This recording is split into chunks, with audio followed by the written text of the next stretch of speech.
I don't like the way people knock TV, though. It's all the same cliche shit they said when we were kids, they now say as adults, right? They're like, oh, you watch too much TV, it'll rot your mind, or you can't learn anything from television, but that's not true. You can learn a lot from television. For instance, without television, I would have no idea that Steven Seagal is out of his fucking mind.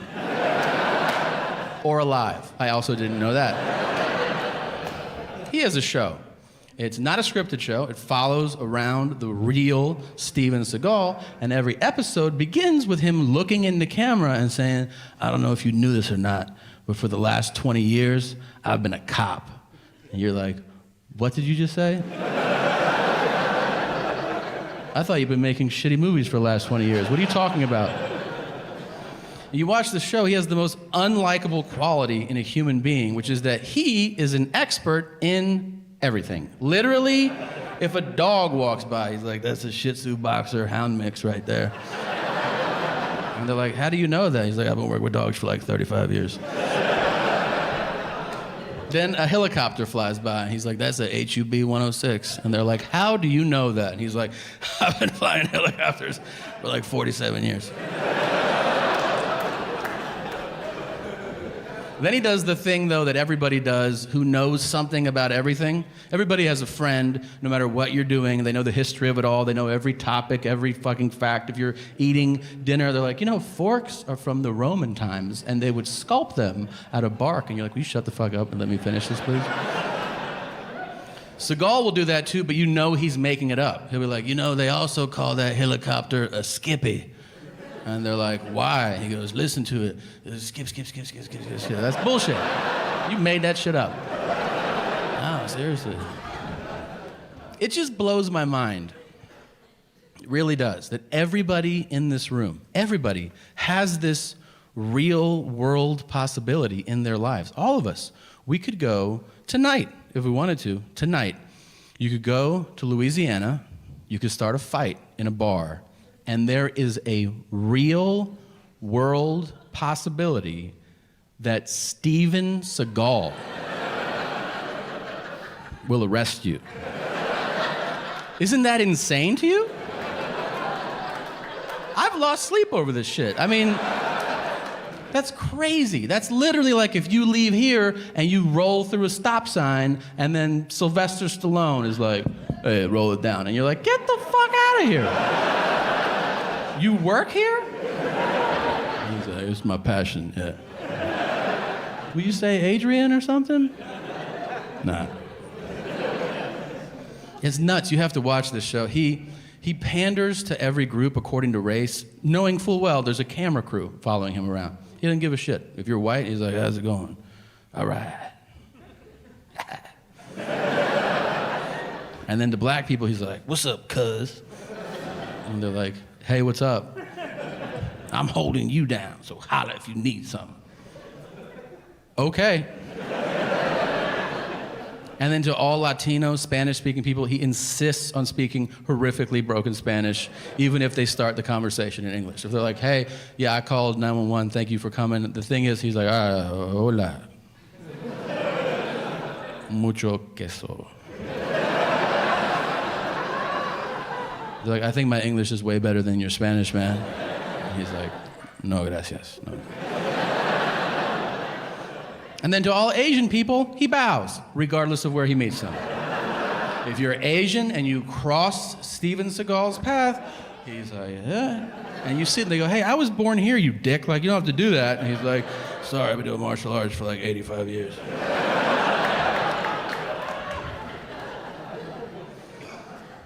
He trains other cops in hand-to-hand combat. I think that's infuriating.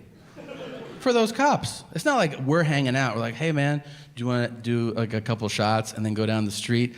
Steven Seagal is teaching people how to throw punches. And we're like, okay, yeah, let's fucking go.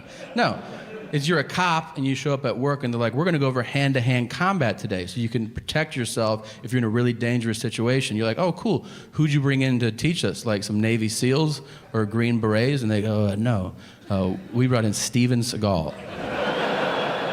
And you're like, are we shooting a fucking movie this week or something? He's like, okay, I'll pass, because that's ridiculous. I don't want to be a part of that. That's literally like if you're like at NASA and they're like, all right, future astronauts, we're gonna go over space exploration, and to get us started, why don't you welcome Captain Kirk? Come on out, man. And you're like, is he qualified to do this? And they're like, oh, you've seen him do all that shit. Yeah, he knows what he's talking about, man. He's been up there. They show him teaching people how to fight. It's horrible. He's bloated now. He doesn't have the same range of motion. He's like, everybody line up. If somebody throws a punch, you could block it like that.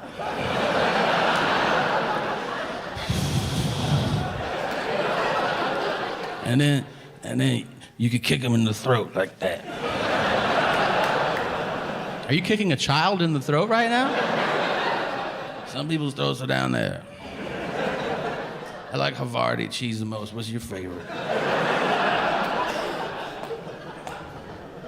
I realized today, it's so weird. People ask me, like, I get asked fucking travel advice from strangers. Can we just break down how crazy that is?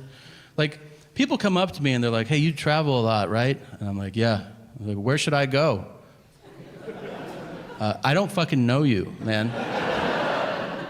You ask travel advice to people who know you intimately. They know you well. They can guide you based on what they know about you. I mean, you don't ask strangers dining advice, right? Because you're like, hey, well, where should I eat tonight? I know I've never met you before in my life, but do you think you could give me a recommendation? Yeah, you should try this dim sum place. But then that person might go, oh, I hate the Asian world. And you're like, oh shit, I didn't know that about you. Like, yeah, I killed like 4 of them. Like, what are you, like a serial killer or something? Yeah. Now you're in an awkward conversation with a serial killer. Here's all I'm saying. I can't tell you where to go. I can tell you where not to go. Wherever they film the first 48 on A&E. Oh, if you're not familiar with the show, here's what it is. Camera crews follow real homicide detectives for the first 48 hours after a murder. And the reason that that time distinction is so important is that after 48 hours, they give up on that murder. They're like, that's some old shit. What do you want to do today? You're like, how about you keep trying to solve that murder, man?